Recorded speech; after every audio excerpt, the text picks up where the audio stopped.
La sección 5.5 se titula calorimetría.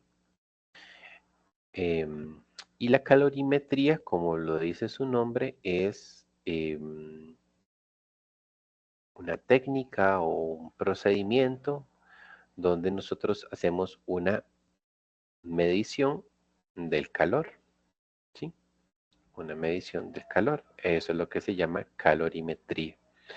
Utilizamos un aparato llamado calorímetro. Es un aparato, hay de diferentes tipos, hay unos muy sencillos, otros un poco más complejos y sofisticados, pero en sí es un aparato de laboratorio que utilizamos para medir cuál es el flujo de calor, ¿sí? Antes de hablar de calorimetría, definitivamente necesitamos mencionar lo que se conoce como capacidad calorífica y calor específico. Ujú. El calor específico y la capacidad calorífica son muy parecidos. Son muy parecidos. En términos generales, el calor específico es una propiedad de la materia, ¿sí? Es una propiedad de las sustancias. O sea, el agua líquida tiene un calor específico, el hierro sólido tiene un calor específico, el nitrógeno gaseoso tiene un calor específico, ¿sí? O sea, así como decimos, ¿cuál es el punto de ebullición del agua? 100 grados Celsius. Entonces, así, ¿verdad? Así igual como las sustancias tienen puntos de ebullición, tienen puntos de fusión, tienen densidades, las sustancias también tienen calores específicos. ¿Sí? Entonces, capacidad calorífica vendría siendo lo mismo, solamente que el calor específico toma en cuenta la cantidad de masa que tenemos presente, mientras que en la capacidad calorífica no se toma en cuenta esa masa, o ya está incluida dentro del valor de capacidad calorífica. Ya lo vamos a explicar con lo siguiente que viene aquí en, en el libro, ¿sí? Calor específico lo vamos a representar como una C mayúscula con una S de subíndice. Y básicamente, el calor específico, cuando lo vamos a determinar experimentalmente, lo que hacemos es medir cuánto calor fue transferido, que está representado por la letra Q,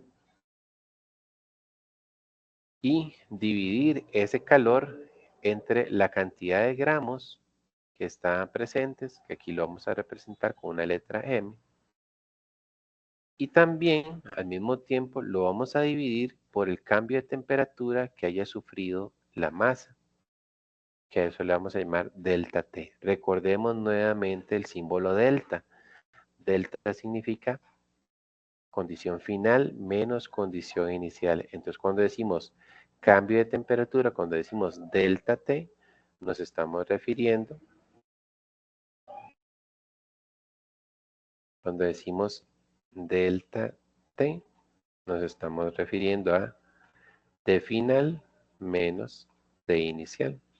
¿Sí? La temperatura que tiene al final el sistema menos la temperatura inicial del sistema. ¿Sí? Muy bien, entonces, por ejemplo, aquí nos dicen que se hizo un experimento, ¿m? Se hizo un experimento en el cual hay 50,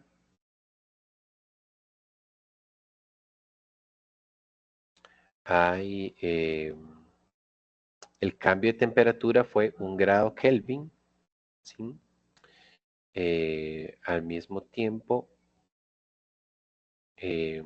tenemos una masa de 50 gramos y se midió la cantidad de calor que se transfirió, fueron 209 joules.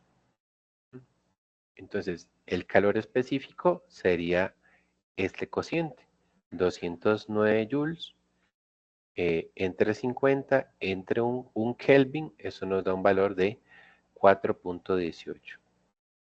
Entonces, de hecho, este valor 4.18, que es el calor específico del agua, vamos a encontrarlo que como el agua siempre está involucrada en una gran cantidad de procesos, pues si estamos evaluando la transferencia de calor y en esa transferencia está involucrada el agua, el calor específico que vamos a utilizar nosotros es el valor de 4.18.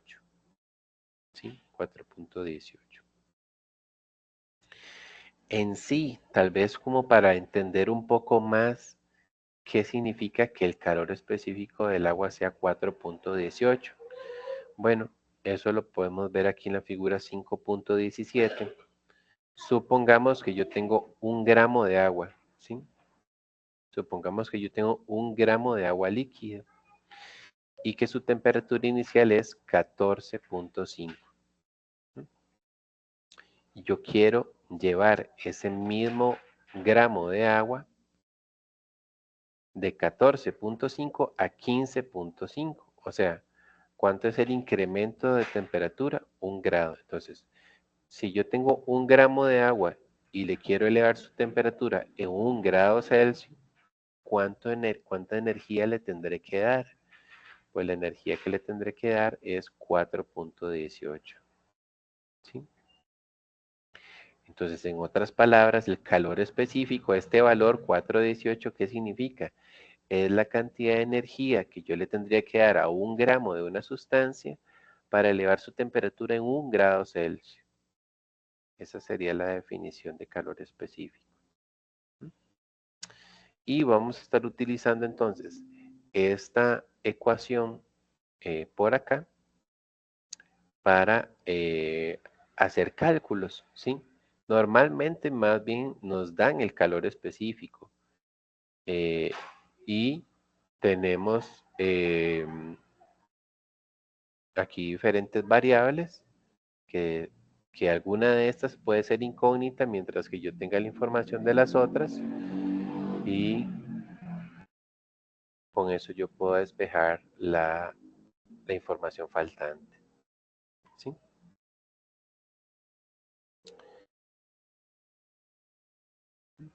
Entonces, la ecuación fundamental que nosotros tenemos que tener presente aquí en relación con el calor específico es la ecuación 522, ¿sí?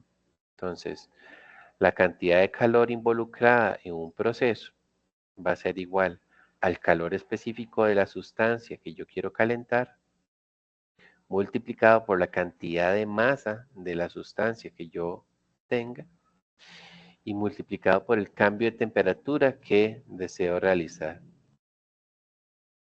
¿Sí? Entonces, esta ecuación hay que resaltarla por ahí, tenerla sumamente presente, porque la vamos a estar necesitando con frecuencia eh, a lo largo de problemas de calorimetría. Uh-huh.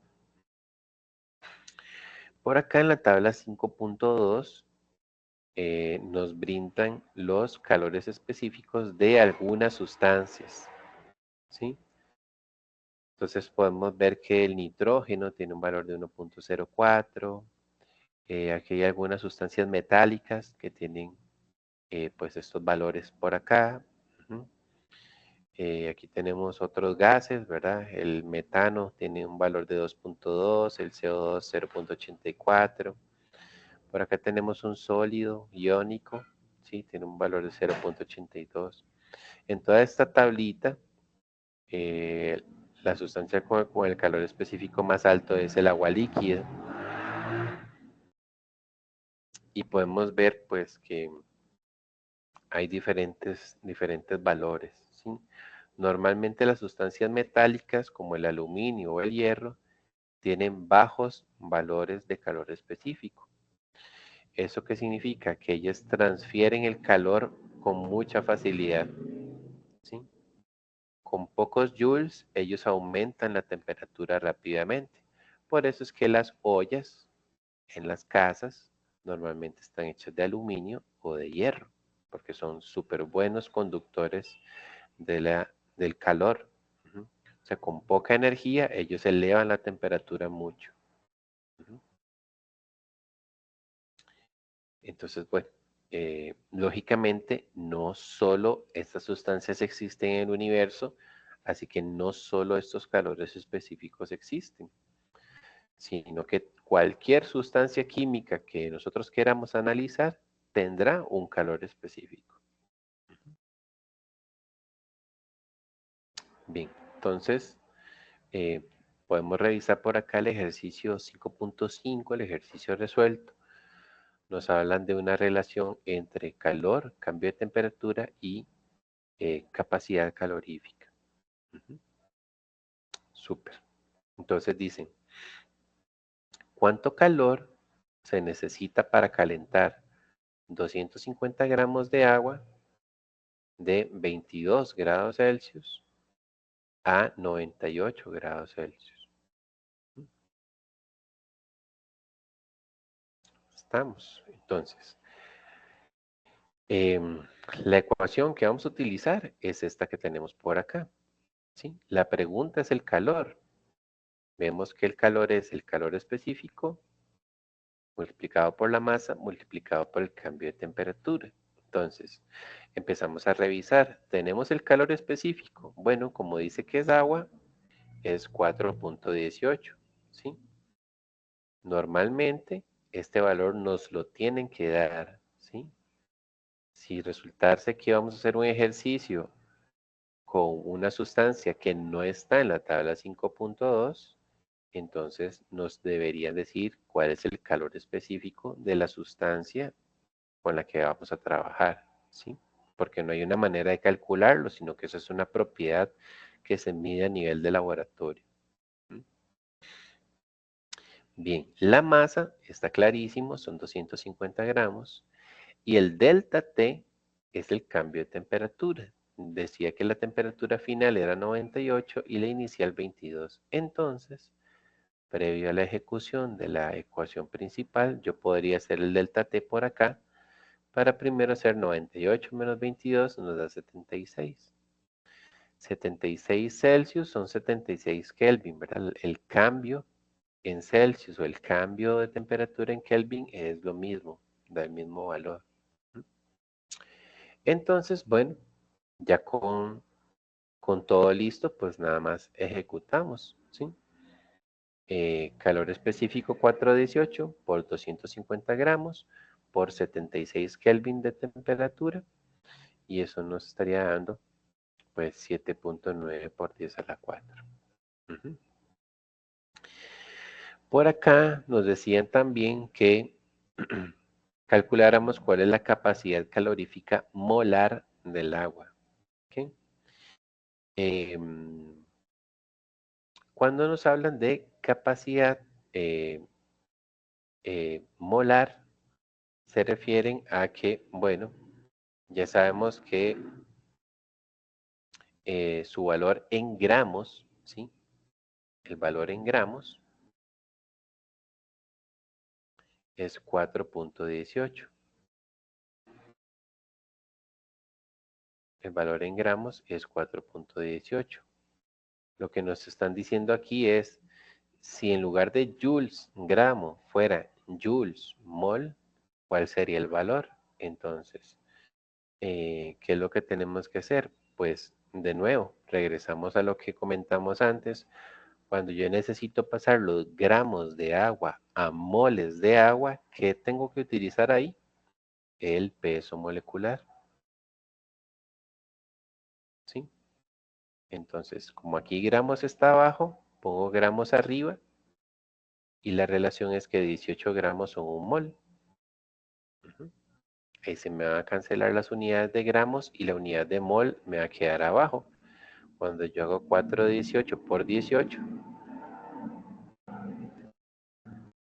obtenemos 75.2.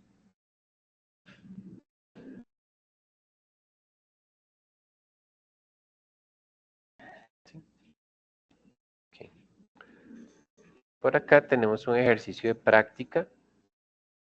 Dice, en algunas casas con calefacción solar se utilizan grandes lechos de roca para almacenar calor. Suponga que el calor específico de las rocas es 0.82 joules gramo Kelvin.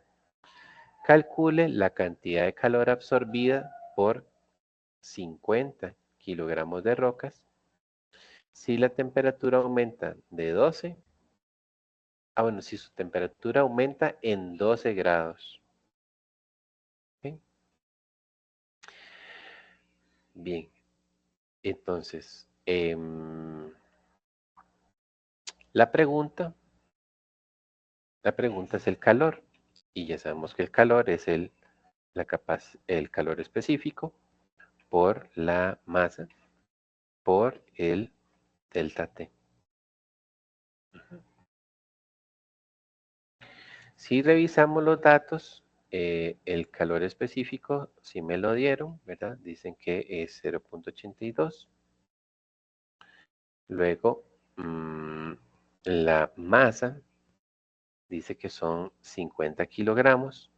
Lo que pasa es que como el calor específico está en gramos, yo estos 50 kilogramos los voy a necesitar en gramos. Entonces esos 50 los debería multiplicar por 1000 y eso me daría 50.000 gramos. Y luego algo que pasa, que puede suceder en estos ejercicios, es que como vimos acá, nos dijeron, vea, yo quiero aumentar la temperatura de 22 a 98, ¿verdad? Me lo pueden decir así, temperatura inicial y temperatura final.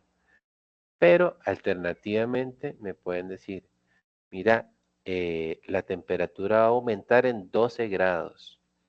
Entonces, aquí no me están diciendo cuál es la temperatura inicial y cuál es la final, pero realmente para la ecuación yo no necesito saber cuál es la temperatura inicial y final. Yo lo que ocupo es el cambio en la temperatura. Entonces aquí, aunque no me dieron el inicial o el final, lo que me dieron es el delta T.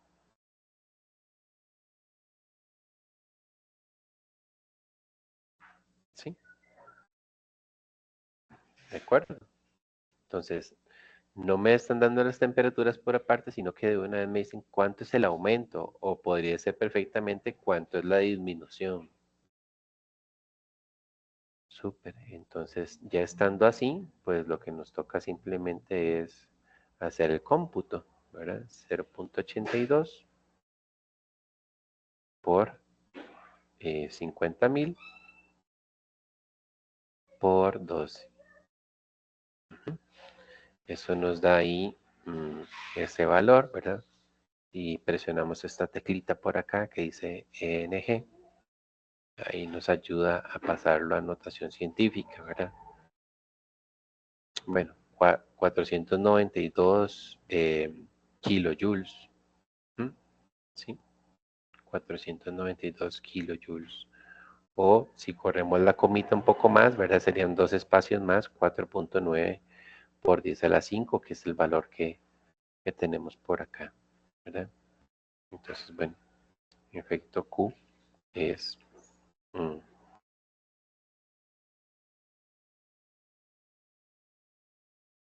podemos expresar así o lo podemos expresar como 492 kilojoules. Ujú. Sí.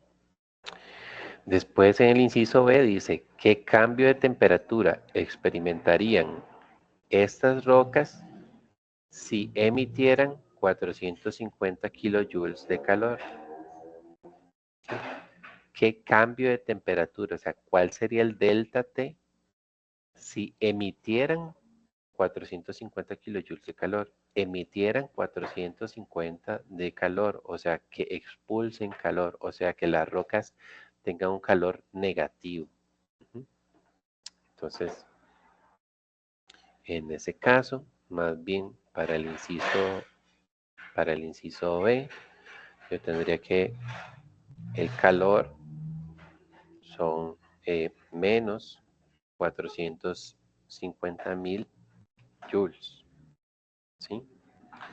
La masa es la misma, ¿sí? La misma masa de roca son 50.000 gramos. El calor específico de las rocas no cambia. Acuérdense que eso es una propiedad de la materia. Entonces el calor específico sería el mismo 0.82. Y lo que me están preguntando es el delta T.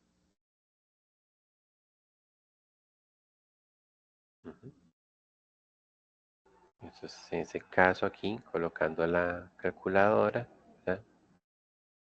Digamos que yo vaya a utilizar el solver, entonces yo diría, bueno, la ecuación es que el calor, en este caso es menos 450.000, debería ser igual a la masa, que son 50.000, por el calor específico, que es 0.82, por el cambio de temperatura, que es lo que yo no sé. Entonces el cambio de temperatura lo llamo como alfa, símbolo de cerrar paréntesis para que me aparezca aquí una X. Entonces le digo a la calculadora Shift, Calc, y apretamos el botoncito de igual por acá abajo. Y aquí vemos que nos dice que X es igual a menos 10.97 y prácticamente menos 11, ¿sí? Menos 11. Entonces, significaría por acá que nuestra respuesta es que el delta T es menos 11. ¿Okay? ¿Por qué nos dio negativo? ¿O cuál es el significado de que tengamos un delta T negativo? Pues eso significa que la temperatura final fue menor que la temperatura inicial. ¿Tiene sentido? Sí, porque recordemos que en el inciso E lo que nos están diciendo es que las rocas emiten calor, o sea, las rocas están calientes y pierden calor. Eso significa que después de perder estos 450 kilojoules de calor, se enfrían. Se enfrían. Entonces, su temperatura final va a ser menor que antes de perder ese calor. ¿Cuánto era esa diferencia de temperaturas?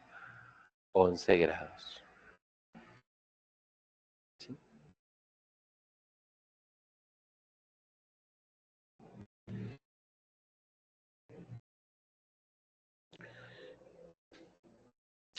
Bien, aquí en la siguiente subsección nos hablan de calorimetría a presión constante. Básicamente, aquí lo que nos están hablando es de un tipo de calorímetro al que se le llama calorímetro sencillo tipo vaso de café. De esos vasitos térmicos, ¿verdad? Creo que todos en casa hemos tenido o tenemos un termo, ¿verdad? Qué sé yo, que vamos a hacer tal vez un viaje largo, ¿verdad? Entonces alistamos café desde temprano, lo metemos en un vaso térmico, ¿verdad? Y allá a las 2, 3 horas, cuando ya yo llego al lugar de destino, si yo voy a abro el termo para tomar el café está caliente, ¿verdad? Cosa que no sucede si yo lo hubiera puesto en una botella que no fuera aislante, que no fuera una botella térmica, ¿sí? Igual esos termos también, tal vez ya ahora no se acostumbra mucho, pero uno podría también tener de esos termos para comida, ¿verdad? Qué sé yo, alistar una merienda o una comida caliente, ponerla dentro de un recipiente térmico y a las 3, 4 horas, cuando yo voy a me disponga a comerla, Si no tengo un microondas o algo donde calentar, no importa, porque como era un recipiente térmico, yo cuando lo abra, mantiene el calor, ¿sí? Entonces, básicamente los calorímetros pueden ser tan sencillos como este, ¿verdad? Que son dos vasitos, uno dentro de otro, o como les decía, hay otros más sofisticados. Eh, pero básicamente, ¿cuál es la idea aquí? Eh, que se llevan a cabo transferencias de calor, ya sea eh, que se lleve a cabo una reacción química o si no que se lleve algún otro tipo de proceso físico donde haya diferencia de temperaturas. Yo voy a tener un termómetro donde voy a poder medir la temperatura para ver cuál es la temperatura inicial y final y normalmente utilizamos agua como un medio de absorción del calor que se va a llevar a cabo. Esta masa de agua tenemos la masa de agua y la masa de la otra sustancia que estén involucradas en la medición. Hay que medirlas muy bien al inicio, ambas. Y bueno, por medio de esas mediciones de masa inicial y las mediciones de los cambios de temperatura, nosotros podemos hacer una calorimetría, una medición del calor transferido, ¿sí?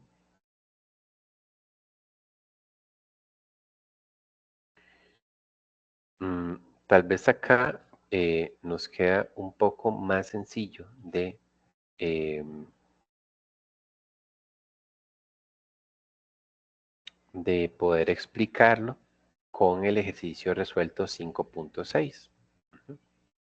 Entonces dice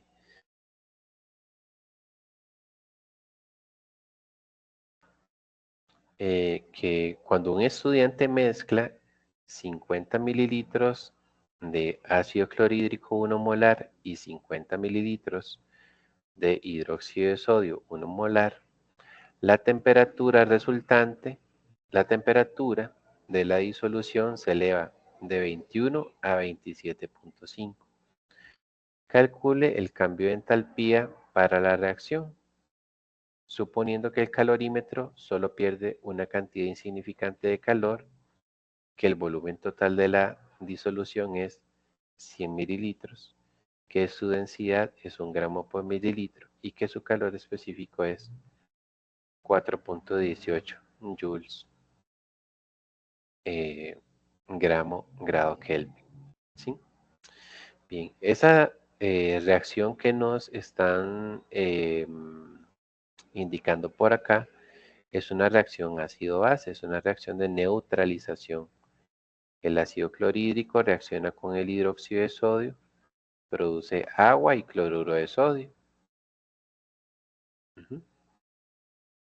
Ok, bien, entonces, eh, como yo tengo 50 mililitros y 50 mililitros, al final lo que tengo de disolución total son 100 mililitros. Ujú. Por acá me están diciendo la densidad. Entonces, si los 100 mililitros que yo tengo de volumen por utilizar las dos sustancias lo multiplico por la densidad, yo puedo pasar esos mililitros a masa. Súper. ¿Por qué los quiero pasar a masa? Porque como yo necesito calcular el calor, recordemos que el calor es el calor específico por la masa, que son esos 100 gramos, por el cambio de temperatura.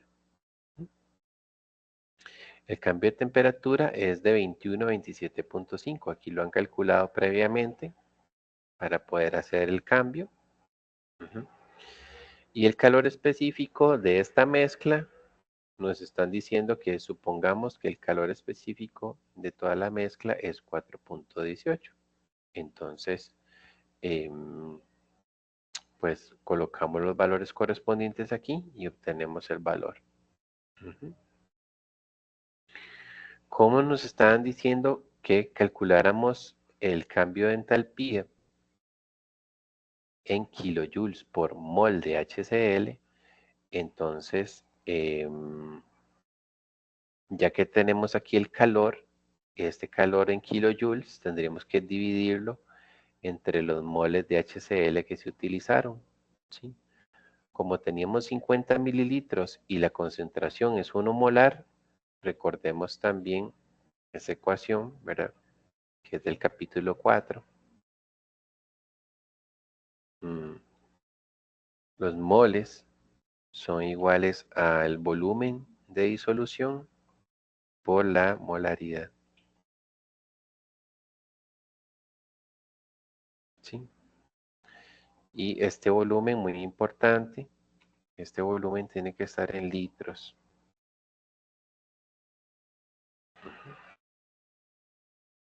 Entonces, bueno, como aquí se usaron 50 mililitros, aquí pusieron 0.050 litros.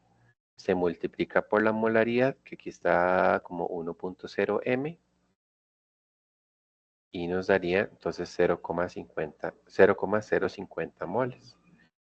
Entonces, finalmente, pues 2.7 kilojoules entre los moles de HCl nos daría el valor del calor liberado por la reacción.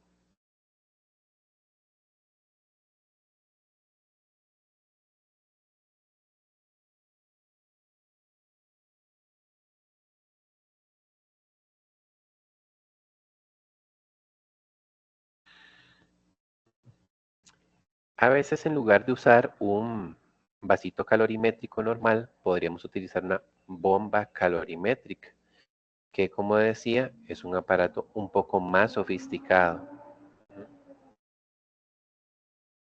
¿Okay? Es un poco más sofisticado. Aquí vienen las diferentes partes que tiene. Igual tiene un agitador. Puede tener unas terminales eléctricas que serían como para hacer una chispa y encender la muestra. Hay un termómetro, ¿sí? Hay un recipiente donde está la muestra. Este recipiente está cubierto, ¿sí? Está tapado, solamente le entran las terminales eléctricas para encenderlo. Y todo esto que se ve en azul es agua que está rodeando el recipiente de la reacción. Entonces, cuando yo uso una bomba calorimétrica, normalmente a mí lo que me brindan es la capacidad calorífica del calorímetro, ¿sí? No el calor específico del calorímetro, sino para todo el aparato, para todo el instrumento que yo voy a utilizar, me da en la capacidad calorífica del calorímetro. Cuando en lugar de calor específico me dan capacidad calorífica, la ecuación para calcular el calor es ese C sub cal, a lo que se refiere es eh, a la eh, capacidad calorífica del calorímetro. Solamente se multiplicaría por el delta T, no se multiplicaría por la masa del calorímetro, ¿sí? Sino que ya esta capacidad calorífica ya incluye todo, todo el aparato que se va a utilizar para la medición. ¿Estamos? Entonces, en ese caso,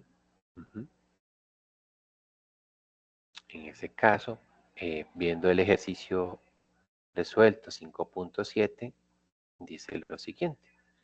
La combustión de metilhidracina, que es esta sustancia por acá, dice que es un combustible líquido para cohetes, produce nitrógeno, dióxido de carbono y agua. ¿Sí? La ecuación química es esta que tenemos por aquí. Cuanto Cuando 4 gramos de metilhidracina se queman en una bomba calorimétrica, la temperatura del calorímetro aumenta de 25 a 39.5. En otro experimento independiente se había determinado que la capacidad calorífica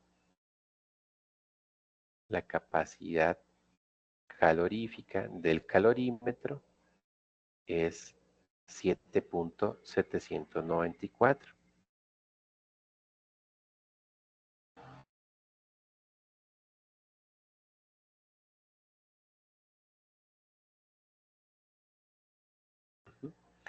Entonces nos preguntan que cuál es el calor de combustión de un mol de metilhidracina. ¿Sí? Muy bien, entonces, de nuevo, ¿verdad? El delta T es la diferencia de temperaturas que se generó, es 14.5 en este caso. Eh, la capacidad calorífica ya estaba brindada en el enunciado, solo lo tenemos que multiplicar por el delta T. ¿Okay? En ese caso estaríamos teniendo una liberación de 113 kilojoules, ¿sí? De calor. Muy bien. Y después, como me están preguntando que reporte este calor, pero por mol, entonces yo digo, bueno, estos 113 se liberaron con 4 gramos. Entonces lo que hago aquí es multiplicarlo por la masa molar de la metilhidracina, ¿tá? Que entonces 46.1 gramos de metilhidracina son un mol. Hago el cómputo acá y pues obtengo este valor final eh, para la bomba calorimétrica, ¿sí?